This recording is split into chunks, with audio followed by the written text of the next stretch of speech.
Hello everyone, a very good morning. This is Sonam and I welcome you all in your own YouTube channel Let's Crack. After a long time, I am here with our new video and that is relative pronoun. In this slide, there are some examples. First example is I met a boy who helped me yesterday. मैं उस boy से मिली, ठीक है, मैं उस लड़के से मिली जिसने मेरी कल मदद की थी. नेक्स्ट है he doesn't know whose house is this. उसे पता नहीं है ये किसका घर है, ठीक है, whose house is this. Next है number C, we heard a noise which was very loud. हमने एक आवाज़ सुना जो बहुत ज़ोर की थी, ठीक है, बहुत तेज़ थी. नेक्स्ट है number D, the thief whom police caught that day. वह चोर जिसे पुलिस ने उस दिन पकड़ा था. नेक्स्ट है number E, this is the key that I have lost. यह वह चाबी है जिसे मैंने खो दिया था. तो यहाँ पर ये जो वर्ड्स हैं हु, हुज, विच, हुम और डैट, ये वर्ड्स को रिलेट करने का काम कर रहे हैं. ये वर्ड्स को रिलेट कैसे कर रहे हैं? तो फर्स्ट सेंटेंस में जो वर्ड है हु, वो नेक्स्ट सेंटेंस को फर्स्ट सेंटेंस के साथ रिलेट कर रहा है. फर्स्ट सेंटेंस है आई मेट अ बॉय, मैं एक लड़के से मिली, ठीक है. Who helped me yesterday, second sentence है हेल्प्ड मी यस्टरडे, कल मेरी मदद की. तो फर्स्ट सेंटेंस और सेकेंड सेंटेंस हु से रिलेट हो रहा है कि मैं उस लड़के से मिली या मैं एक लड़के से मिली जिसने कल मेरी मदद की थी, ठीक है. इट मीन्स और कोई बॉय नहीं, वो बॉय, वह लड़का जिसने कल मेरी मदद की थी, मैं उसी से मिली हूँ.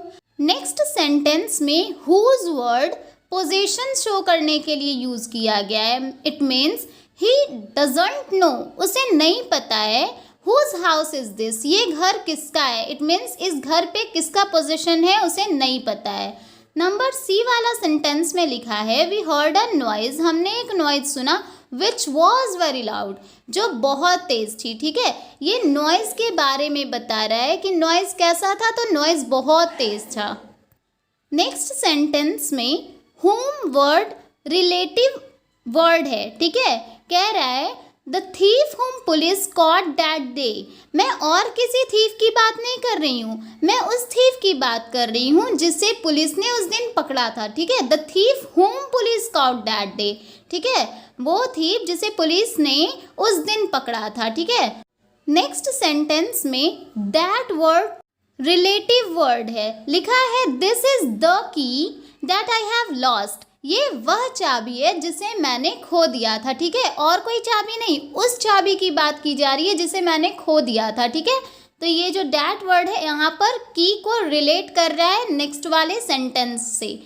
तो ये एग्जाम्पल्स में who, whose, which, whom, that, ये जो वर्ड्स हैं इन्हें हम रिलेटिव प्रोनाउन कहते हैं. अब ये रिलेटिव प्रोनाउन एक्चुअली में होते क्या है, इन्हें हम नेक्स्ट स्लाइड में क्लियरली समझते हैं. नेक्स्ट स्लाइड है, लिखा है relative pronoun is used to refer previously mentioned noun, ठीक है. कौन से नाउन?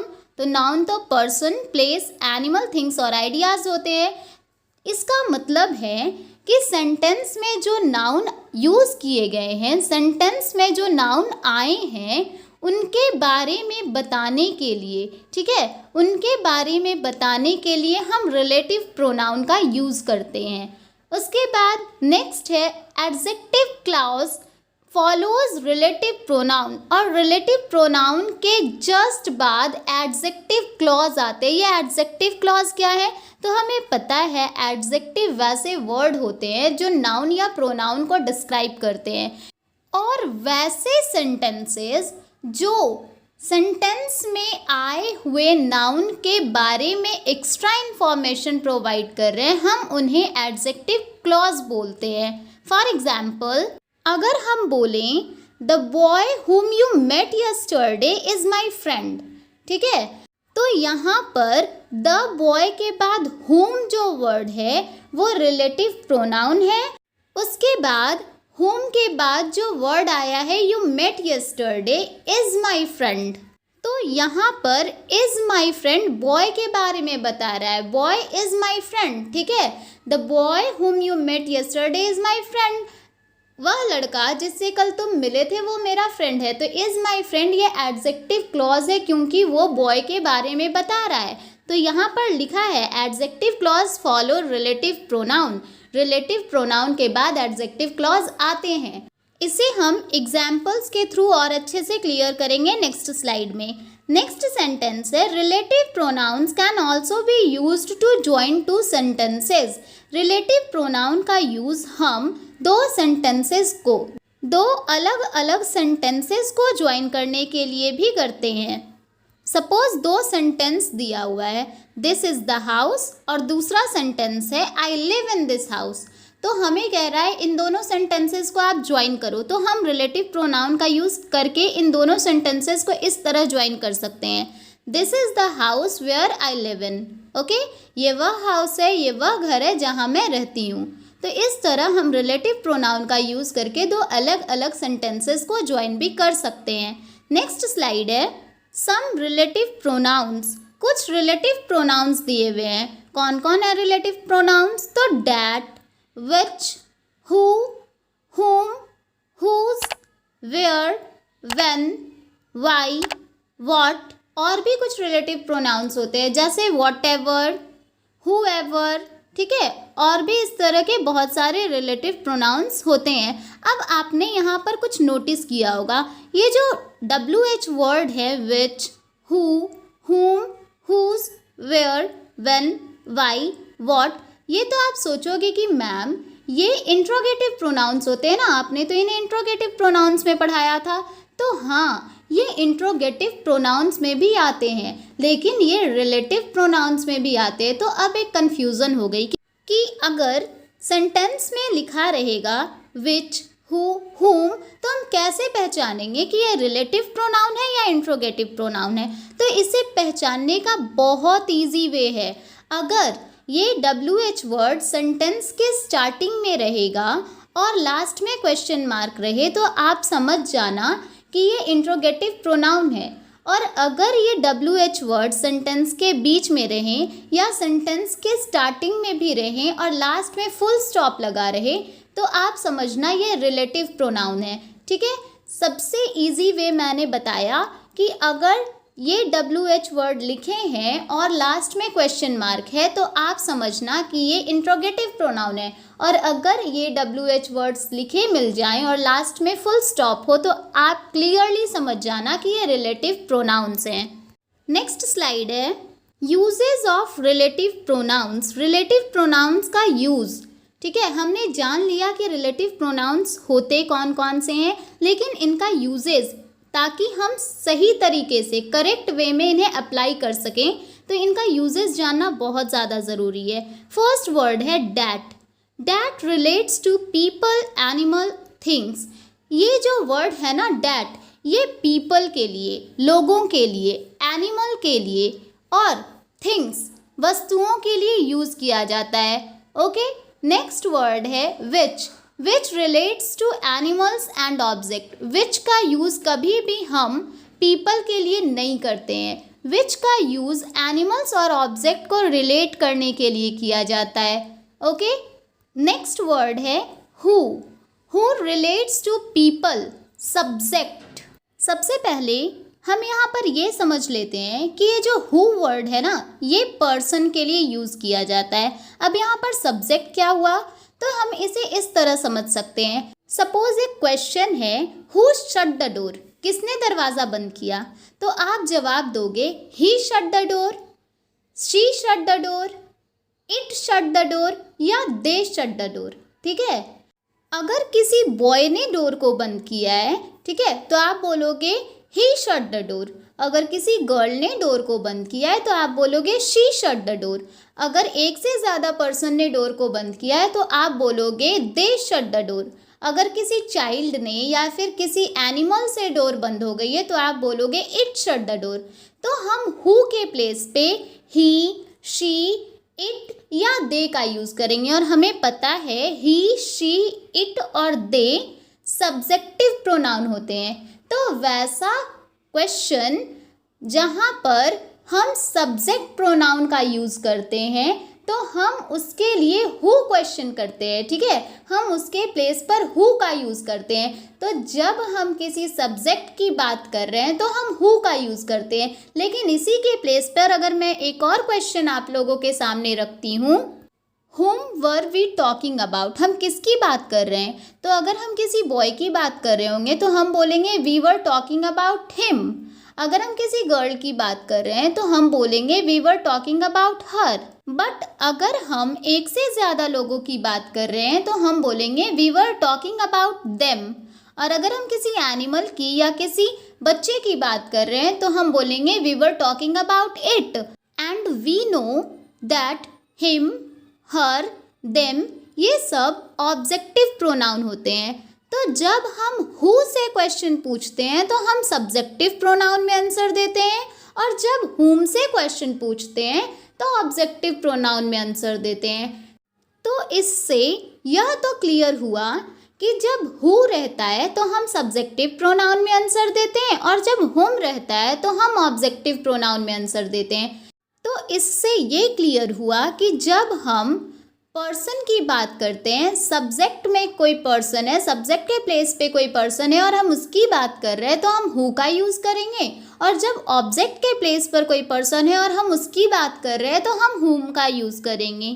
तो हु और हुम दोनों पीपल के लिए यूज़ किया जाता है, बट हु सब्जेक्ट में जब पीपल रहते हैं हम उनकी बात करते हैं तो हु का यूज़ किया जाता है और वैसे पीपल जो ऑब्जेक्ट में हैं हम उनकी बात करते हैं तो हुम का यूज़ किया जाता है। नेक्स्ट वर्ड है whose. Whose relates to position.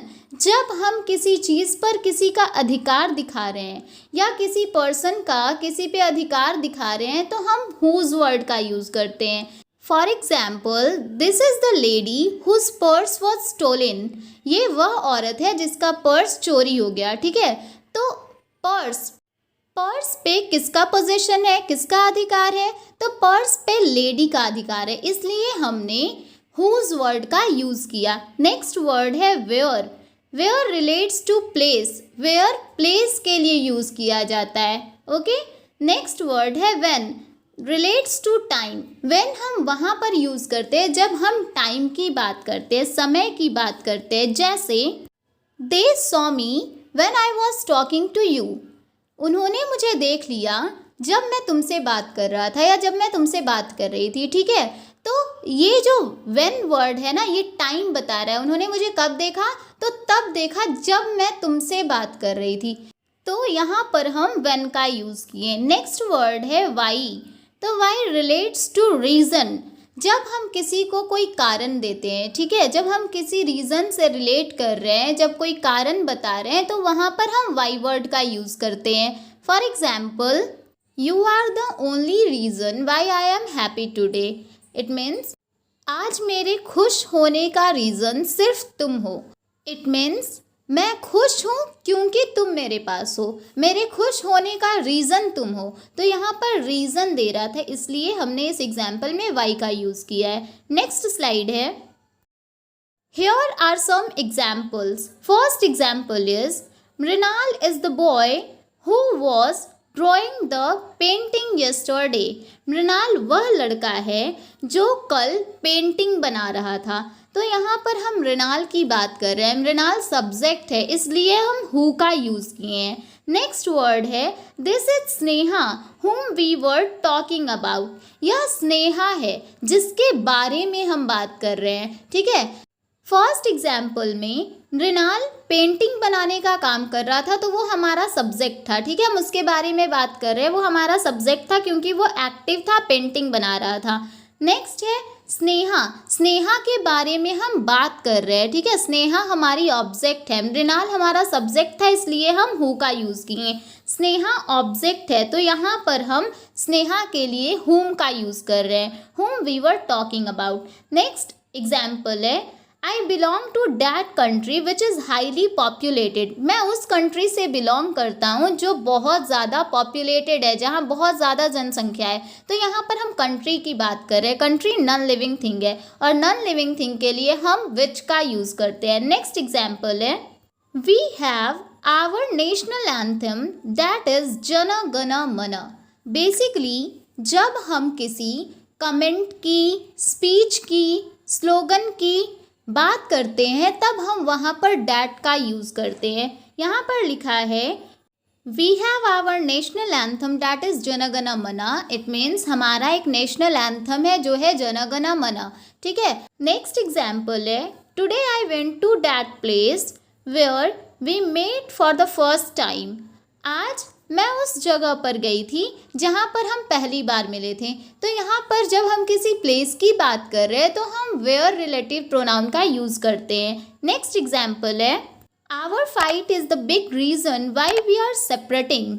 हमारा फाइट ही सबसे बड़ा रीज़न है जिस कारण हम अलग हो रहे हैं। ठीक है। तो यहाँ पर रीज़न दे रहा है, कारण दे रहा है, हमारे अलग होने का कारण दे रहा है। तो जब रीज़न की बात की जाती है तो हम वहाँ पर वाई रिलेटिव प्रोनाउन का यूज़ करते हैं। नेक्स्ट एग्जाम्पल है, he saw a dead body when he was crossing the highway. जब वो हाईवे क्रॉस कर रहा था तब उसने एक डेड बॉडी देखा। ठीक है। तो यहाँ पर हम डेड बॉडी के देखने के समय की बात कर रहे हैं। कब देखा? तो हाईवे को क्रॉस करने टाइम देखा। कब मीन्स व्हेन। ठीक है। कब देखा? व्हेन। ठीक है। तो जब हम किसी चीज़ के होने के समय के बारे में बात करते हैं तो वहाँ पर व्हेन रिलेटिव प्रोनाउन का यूज़ होता है। नेक्स्ट एग्जाम्पल है, the man whose child had lost filed an FIR। It means वह मैन जिसका चाइल्ड खो गया था उसने FIR कंप्लेंट की। तो यहाँ पर जो मैन है उसका पोजेशन चाइल्ड पे है। ठीक है। उसका पोजेशन है चाइल्ड पे और हम जब पोजेशन की बात करते हैं तो हुज रिलेटिव प्रोनाउन का यूज़ होता है। बच्चा किसका है? तो उस मैन का है। ओके। नेक्स्ट स्लाइड है, here are some practice questions. लिखा है fill the gaps using relative pronouns. Relative pronouns का यूज़ करके नीचे दिए हुए सेंटेंसेस के गैप्स को फिल करना है। फर्स्ट क्वेश्चन है, the baby dash toys had broken weld loudly. बच्चा जिसका टॉय टूट गया है वो बहुत ज़ोर ज़ोर से चिल्ला रहा है। तो यहाँ पर बच्चे का पोजेशन है टॉय पे। ठीक है। बच्चे से जुड़ा हुआ है टॉय, बच्चे का अधिकार है टॉय पे। टॉय टूट गया है तो बच्चा रो रहा है। तो यहाँ पर जब हम पोजेशन शो करते हैं तो कौन से रिलेटिव प्रोनाउन का यूज़ करते हैं? तो पोजेशन शो करने के लिए हुज रिलेटिव प्रोनाउन का यूज़ होता है। नेक्स्ट सेंटेंस है, this is the place dash we met. हम जब प्लेस की बात करते हैं तो कौन सा रिलेटिव प्रोनाउन का यूज़ करते हैं? तो जब हम प्लेस की बात करते हैं तो वेयर का यूज़ करते हैं। This is the place where we met. Next है number C, they saw the girl dash got the first prize. उन्होंने उस गर्ल को देखा जिसने फर्स्ट प्राइज जीता। गर्ल फर्स्ट प्राइज जीतने का काम की है। ठीक है। उसने कोई काम किया है और फर्स्ट प्राइज जीता है। तो काम जो करता है उसे हम सब्जेक्ट बोलते हैं। और जब किसी पर्सन की बात की जाए जो सब्जेक्ट के प्लेस पे हो तो हम कौन से रिलेटिव प्रोनाउन का यूज़ करते हैं? तो हम हु का यूज़ करते हैं। They saw the girl who got the first prize. Next sentence है number D, I was happy dash he proposed me. It means मैं खुश थी जब उसने मुझे प्रपोज किया। इट मीन्स जब उसने मुझे प्रपोज किया तब मैं खुश थी। तो यहाँ पर उसके खुश होने के टाइम के बारे में बता रहा है। वो कब खुश थी? तो जब उसने मुझे प्रपोज किया। इट मीन्स यहाँ पर हम व्हेन का यूज़ करेंगे। I was happy when he proposed me. Next question है question number E, only you are the reason dash we feel safe. सिर्फ तुम्हारे कारण हम खुद को सेफ महसूस करते हैं। तो तुम कारण हो, रीज़न। मैंने बोला था कि जब हम सेंटेंस में रीज़न की बात करें तो कौन से रिलेटिव प्रोनाउन का यूज़ किया जाता है? रीज़न के लिए हम वाई रिलेटिव प्रोनाउन का यूज़ करते हैं। तो हम इस सेंटेंस में वाई रिलेटिव प्रोनाउन का यूज़ करेंगे। Only you are the reason why we feel safe. Next question है question number F. They are our parents dash can we easily trust. यहाँ पर थोड़ा सा मिसटाइप हो गया है, कैन वी नहीं, यहाँ पर वी कैन होगा. ठीक है, यहाँ पर मिस्टेक हो गई है. कैन बी ईजली ट्रस्ट के प्लेस पे वी कैन ईजली ट्रस्ट होगा. Okay, they are our parents dash we can easily trust. तो यहाँ पर पेरेंट्स कोई काम नहीं कर रहे, यहाँ पर हम पेरेंट्स की बात कर रहे हैं कि वे हमारे पेरेंट्स हैं जिन पर हम आसानी से ट्रस्ट कर सकते हैं. यहाँ पर बात किसकी हो रही है? तो यहाँ पर बात हो रही है पेरेंट्स की. ठीक है, they are our parents. Parents, ये जो सेंटेंस है दे आर आवर पेरेंट्स, यहाँ पर पेरेंट्स ऑब्जेक्ट के प्लेस पे है और ऑब्जेक्ट के प्लेस पे अगर कोई पर्सन होता है तो हम उसके लिए कौन से रिलेटिव प्रोनाउन का यूज़ करते हैं? तो ऑब्जेक्ट के प्लेस पे अगर कोई पर्सन होता है तो हम उनके लिए whom का यूज़ करते हैं. तो यहाँ पर होगा they are our parents whom we can easily trust. तो इस तरह से बहुत ईजी होता है रिलेटिव प्रोनाउन को यूज़ करना सेंटेंसेस में. आई होप कि आप लोगों को रिलेटिव प्रोनाउन क्लियर हो गए होंगे. इस वीडियो में किसी भी टर्म को लेकर अगर किसी को अभी भी कोई डाउट है तो आप कमेंट बॉक्स में कमेंट कर देना. I will surely solve it. Okay, bye bye, thank you.